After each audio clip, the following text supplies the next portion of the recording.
Hello everyone, yeah, welcome back to my channel. I don't even know where to start, but let me first say a very big thank you to those of you, in fact, majority of you who are my followers on this channel came to my Instagram inbox asking me why is it taking so much time before uploading more videos, and some are just even worried about my well-being. I really appreciate it. In fact, it makes me feel so valued because I've been thinking of maybe I don't even have any relevance in my life. But seeing the community we are building on this channel and people are even showing interest on me, it will really make me think otherwise. And thank you so much.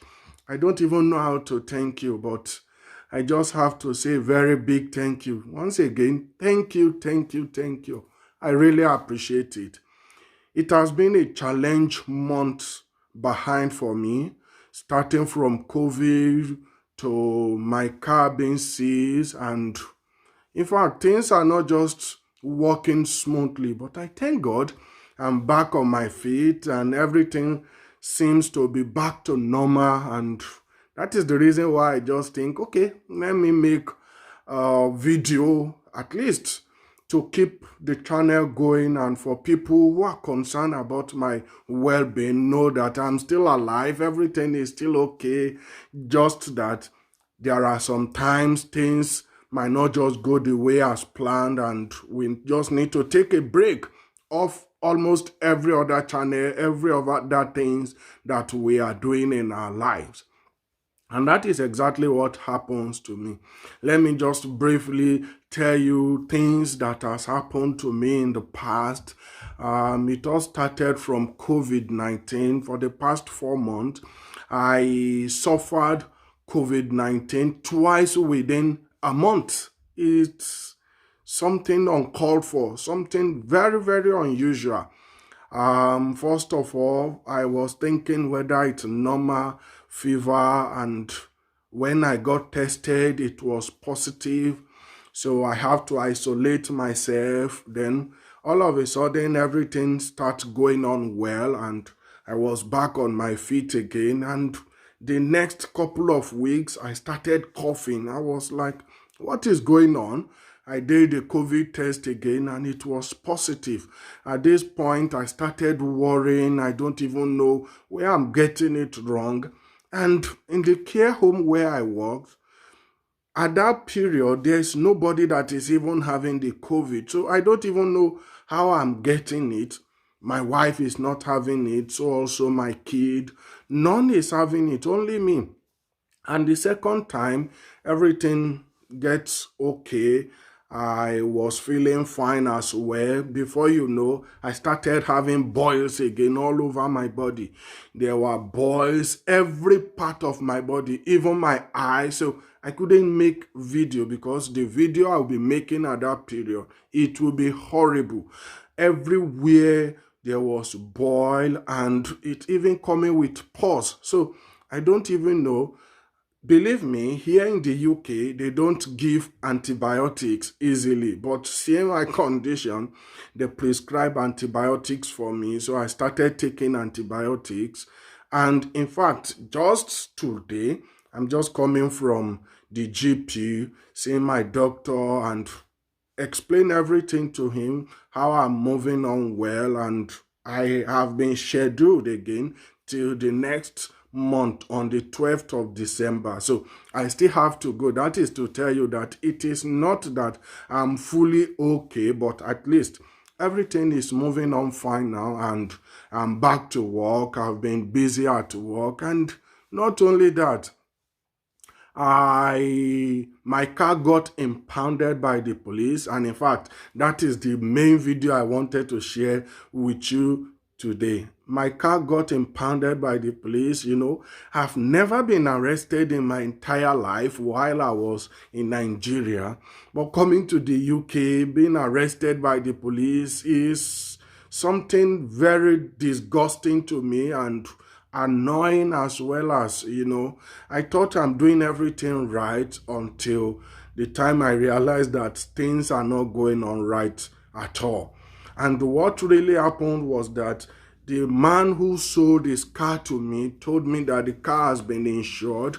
And truly, if the car is not insured, you cannot pay for the road tax. Yes, here in the UK, every vehicle that you are using, you must tax it. You have to pay for the road tax. But if the car is not insured, there's no way you can tax it on the gov.uk website. So I paid for the road tax immediately I got the car.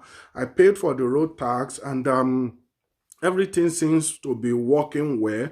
When I checked the insurance status, truly, I saw that the car has been insured. And the seller told me that he is relocating off UK and I should continue with the insurance policy. After all, there's no way he can get the money back. So that was what I thought, and I started using it without insuring it on my own.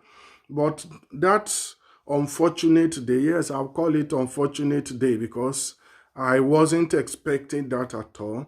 I was just driving. I wanted to get my wife and my kid fish and chips. And on my way driving, I just noticed that the police, they were following me, and I don't even know, because I don't know that once the blue light has been signaled on you, you have to stop. I was not even thinking if I'm the one they were following, because I thought I'm doing nothing wrong. So I keep on moving, and unfortunately they have to overtake me, stop me. And when they stopped me, I was like, what's wrong? What's going on? And they asked me, your car is not insured. I was like, no, that's not possible. And they now ask me, okay, if you insure it, where is your insurance policy? I was like, I don't even know that you need to obtain a document for the insurance policy. I don't know. I've not been using car.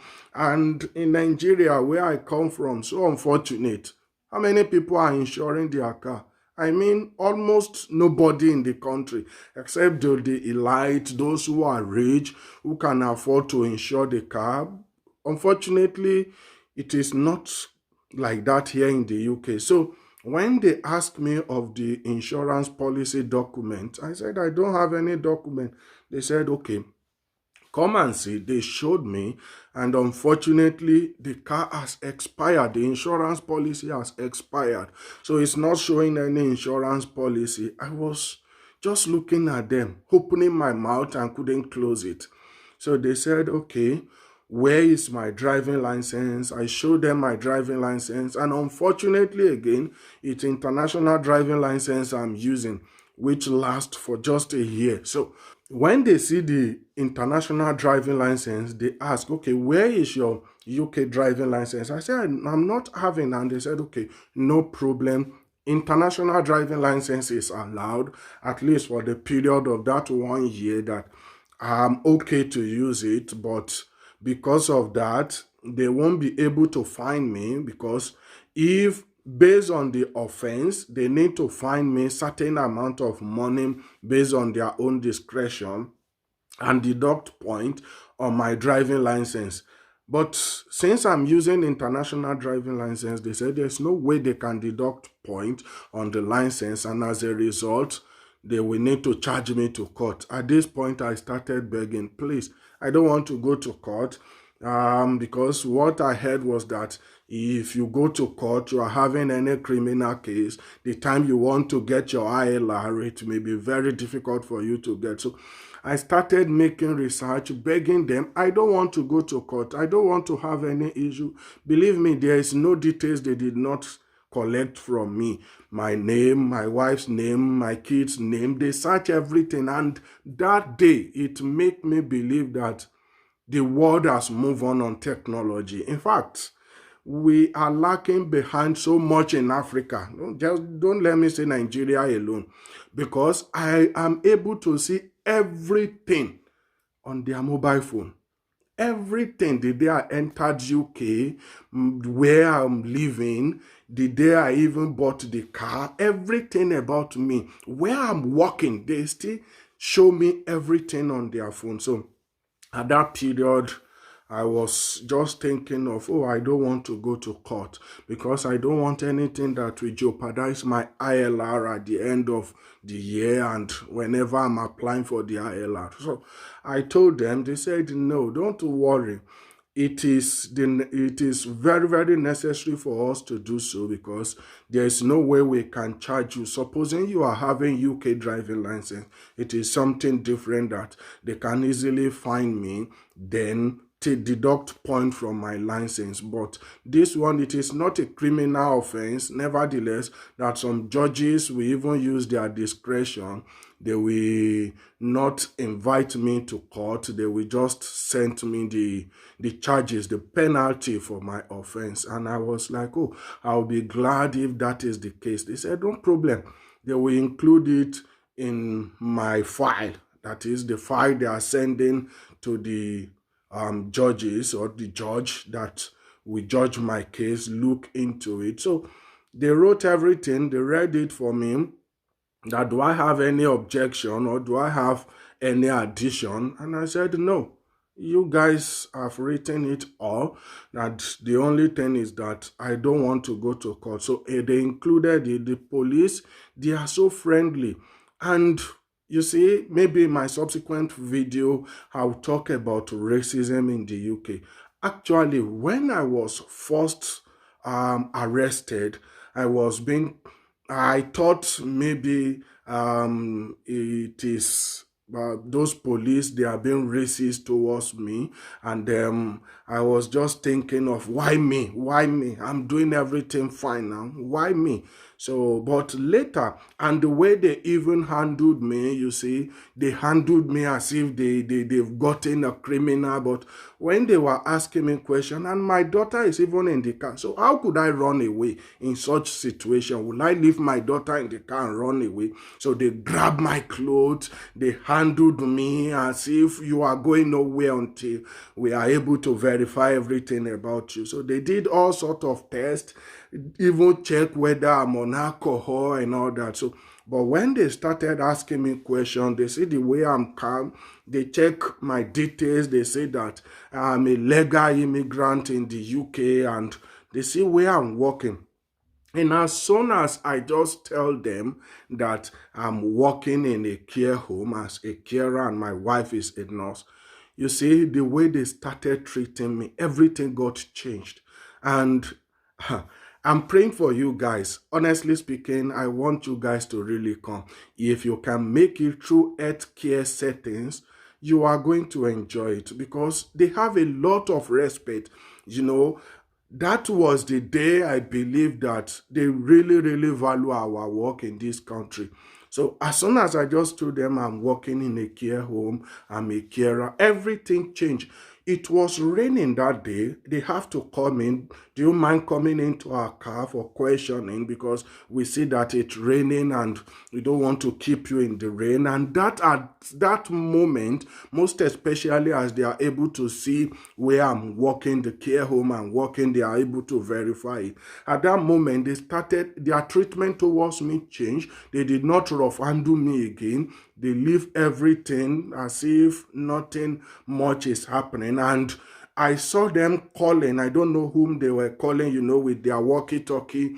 They are just talking with each other. And I heard them saying, no, the man is cooperating and he's not being too aggressive towards us and all that. So when they summoned me to their car, they said they've checked everything in my car, that they can see that I have no alcohol, because they were thinking of maybe I'm on alcohol and all that. So they checked everything. They did a test on me. In fact, it wasn't a nice experience. That was just the simple analysis for the whole matter. So after everything, they tested me for alcohol, for smoking and all that.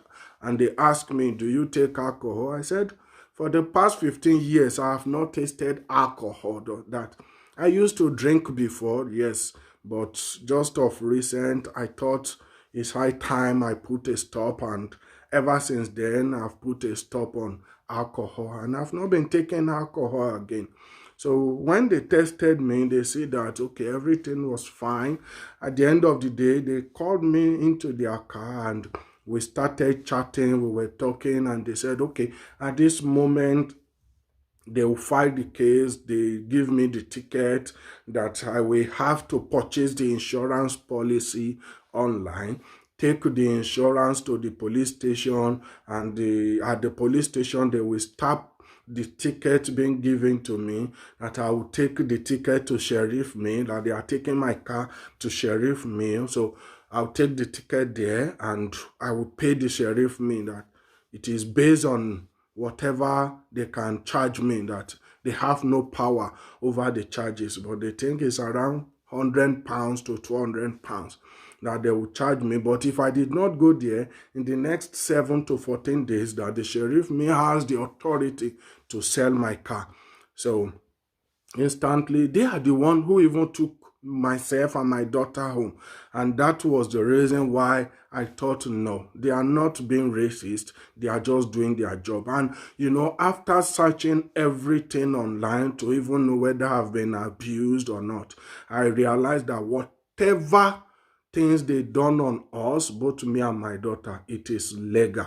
And they did not go beyond their limit. And that make me believe that, okay, it's not racism. They are just doing their job. Maybe if it is white or British man, they might not go to the extent they went for me, who is black. I don't know, but I can see that they did not go beyond the limit of the law, and whatever they are doing is within their right. So that make me feel so happy. But at the end of the day, they took me home because it was raining. They said, it won't be nice for me to be walking in the rain with small kid since they are taking my car away. So they took me home.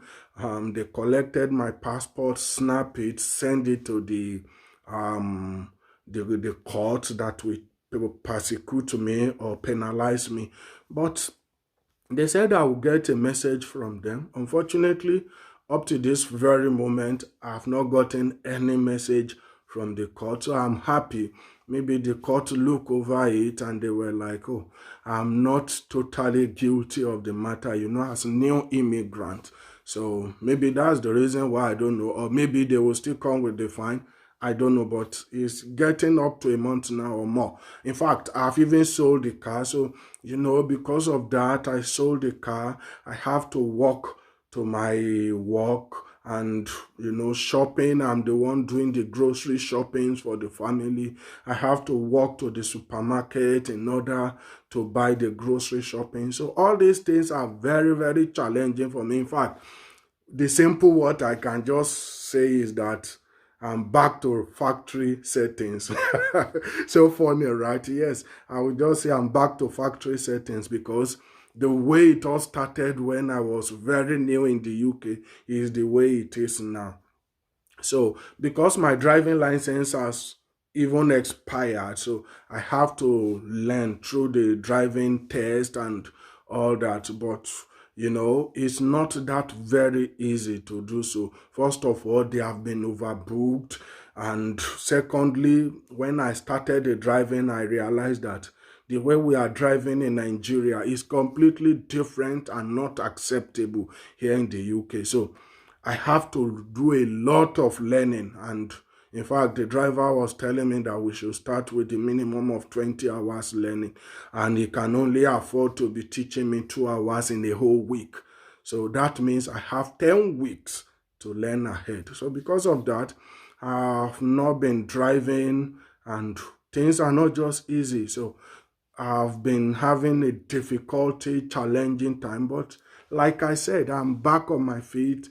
Everything is normal now, and I thank God that everything is getting better and I'm moving on faster on everything. And that's the reason why I think, oh, let me share one or two information with you guys to keep you updated and to make you know that nothing is actually wrong with me. I'm okay, I'm fine, and I really, really appreciate your support, your care, and your understanding towards this journey.